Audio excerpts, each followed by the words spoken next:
Hi, this is Dane Stevens with your Soulutions tip of the week. This is the fourth video in the series of 5 about staying connected. And this video is about awareness and meditation. We talked previously about staying connected and how it was about rising above the level of thought. And it's been given a number of different names, the portal, the gap, and in this situation we might call it listening to the still small voice. Meditation is the ultimate in awareness. Just simply the act of meditating is a belief or a effort, for lack of a better word, to connect with that higher authentic self, that essence within you that is above the level of thought. I want to dispel one myth about meditation right now, and that is there is no wrong way to meditate. All we're doing when we meditate is slowing down our thoughts. And as we talked about in the previous, one of the previous videos in the physical, when we slow down our thoughts, automatically the spirit rises, our energy rises. Our thinking is just quite simply an aspect of our being. I watched a video recently that talked about our thinking, how it used to be perceived as an emotion. And it's just the fact that we've given it so much creed and so much importance that we think it's our mode of living, and it's not. And to slow your mind down, because if you don't slow your mind down, it will take you over. So it's important for us to slow down our thinking so we can be present and get back to our authentic self, rising above the level of thought to that higher essence, slipping into that gap, slipping into the portal, listening to that still small voice. And what's so great about meditation, why it is the ultimate in connection or awareness, is we get to make conscious contact with that essence within us that is specific for us. It is our higher self. When we meditate, it's slowing down our thoughts and allowing our energy to rise. But the ego mind, or your thinking mind, dies in the present moment. And it will literally fight to stay out of the present moment. I realized this myself when, in my meditation practice, I would have an extreme thought or a very negative, even to the point of violent thought, just as I was really getting into a good mode of meditation. And this kept happening, and I realized, it's the ego mind, it's the last hurrah trying to keep itself from the present moment, keep itself from dying as such.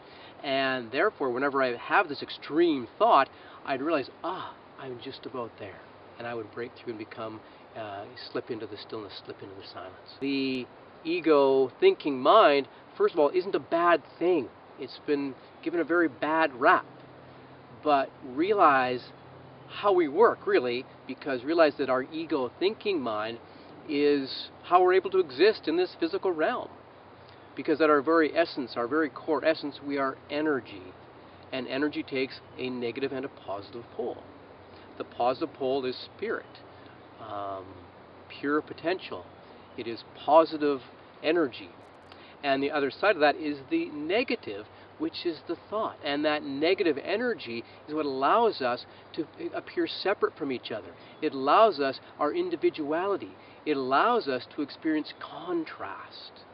So the ego thinking mind isn't a bad thing. It's how we're able to exist in this physical realm. So not to make it bad or wrong.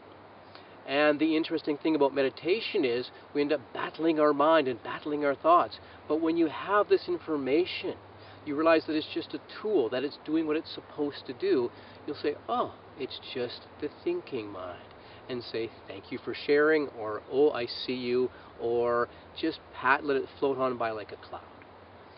So that's where it's important to understand how we work, that our thoughts are not who we are, and our thinking isn't against us, isn't a bad thing, even though it appears to be.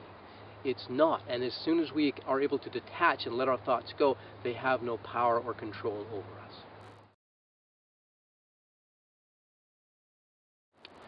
So, now comes the question, how do we meditate? So, first of all, like I said, there's no wrong way to meditate. All you're doing is slowing down your thoughts. Another very important thing to realize is it too is like building a muscle. It's not like we go and meditate once and that's it, we've got it. It's like going to the gym. The more you meditate, the easier it gets. The more you meditate, the wider that gap gets, the easier it is to slip into. And you stop fighting yourself as such. And you allow this energy to come forth through you easier because you've already experienced it. It's already there. It's part of you, and it's now a part of your psyche.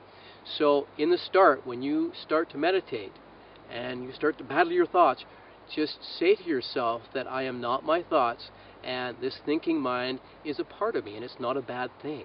It takes all the fight away, and as soon as you fight, realize that force begets force, and it will create more fight and more resistance. So accept and, I would say, love your thoughts, but just let them be, and watch them slow down more and more the less you give attention to them. The easiest and best way to meditate is in nature, and it's for a number of reasons. First of all, especially people who live in the city don't realize how affected we get from all of the power lines and the cell phone waves and microwaves and all this energy. It goes through us, it affects us. We get overbalanced in positive ions when we're around all of that equipment.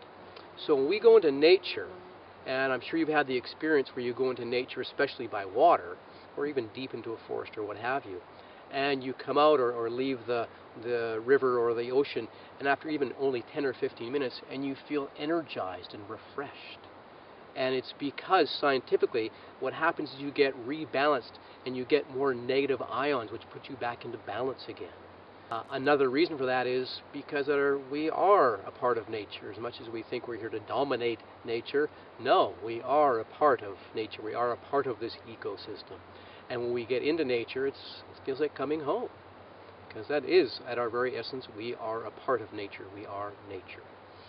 So when you meditate in nature, it's just you are right there and it's very easy.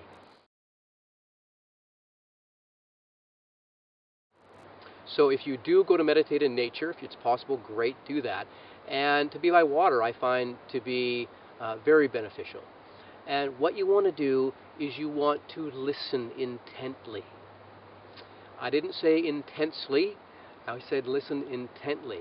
And if, for example, I was by a river and I was listening intently, and first of all, it would just be one big sound of a rushing river.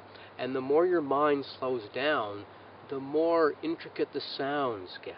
You might hear it gurgling over here in an eddy. You might hear it crashing against the bank over here or swirling around a rock over here. And everything slows down and gets more specific. Meditation is phenomenal.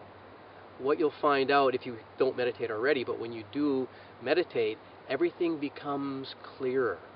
Your eyesight, everything becomes brighter when you look at it more sharper, and your hearing becomes more distinct, and the smell becomes sharper. Everything comes alive because the mind takes away our attention, our present moment time. And when we're present, we become connected to things. We become aware of things, and everything works that much better.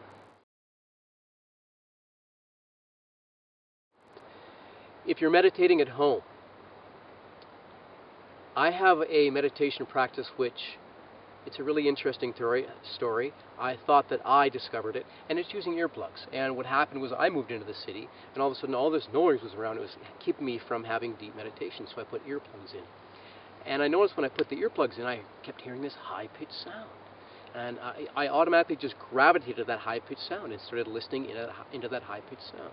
And the more I did, I noticed that the end of that high-pitched sound was this turbulence, this friction. So I kept listening, and the more I listened into that, the closer this friction came. It got bigger and bigger and bigger, and one day it went through and my mind stopped. I went, oh my God, I've created this great meditation. And the reason I tell this story is because that was over like a 2-year period or something. It didn't just happen overnight, where all of a sudden my mind stopped through this practice. But I heard of this Eastern guru putting on a meditation class, and I thought, oh, I'll go see what he has to say and see what he teaches. I walked in and they handed me earplugs. And it was really funny because I was the only one that showed up, and they proceeded to tell me of the 7 layers of sound that goes from the left ear to the right ear. And the reason I tell this is because I discovered this great way of meditating, which has been around for hundreds of years. And that's the key and the magic of meditation. When you still this thing, slow it down, when you get out of your old programming, you will get whatever it is that you need. When you're connected to source, energy, higher self, God, call it what you will. When you're connected to this higher essence, things will go right. When you're connected to this higher essence, what you want will simply show up in however it shows up, and things will work out for you. It's magical. A way out of no way will be shown. It's a very magical practice, and it's all in getting out of the way. It's important that you schedule in meditation. Meditation isn't an option to a health program, and if we schedule our meditation in when we have time, we may never have time. The irony is, when you don't have enough time, that's when you need to meditate. You literally will give yourself more time. When you slow this thing down, what happens is you will make more time. It's interesting because time is our perception, and the busier we are, the less time we have. When we slow down, the world has to slow down with us. It has no choice. It's just a feedback system.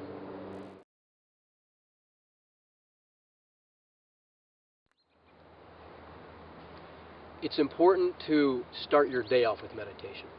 Because you make conscious contact with that higher aspect of you, when you start off your day that way, it will make your day flow so harmoniously or so much better. So they say they call it the golden hour, and that is the first hour of your day, the first half hour, really sets the tone for the rest of your day. So start your day off right. That being said, even people who meditate, what's really important to realize is when we get busy with our day, we get more and more disconnected. The more we go out there, the more we leave in here. So it's important to replenish this. One time meditating in the morning is great, but in order to stay connected, we probably want to do it at least twice. So I try to do at least a half hour in the afternoon. For yourself, start with a minimum of 20 minutes if you can in the morning, and if you can do 5, 10, 15 minutes in the afternoon, great. It will give you such a huge boost. If anybody would like more information about the Amplified Silence Meditation that we use here in Extraordinary Life, by all means, get a hold of us. We'll give you whatever information that we have. If you are just starting meditation, it's a great way to start because it simplifies it for you and gives you your ego thinking mind something to do. When you're listening, you can't be speaking, and thinking is just the mind speaking. So that's what's such a great meditation to start with. And if you do meditate, if you try the ASM meditation, it will take it to the next level. So just get a hold of us and we'll give you whatever information you need to practice this meditation. There's your soul food. Schedule in 2 meditations a day. Keep connecting and let your life thrive. Why? Because life is for living. Make it a great week.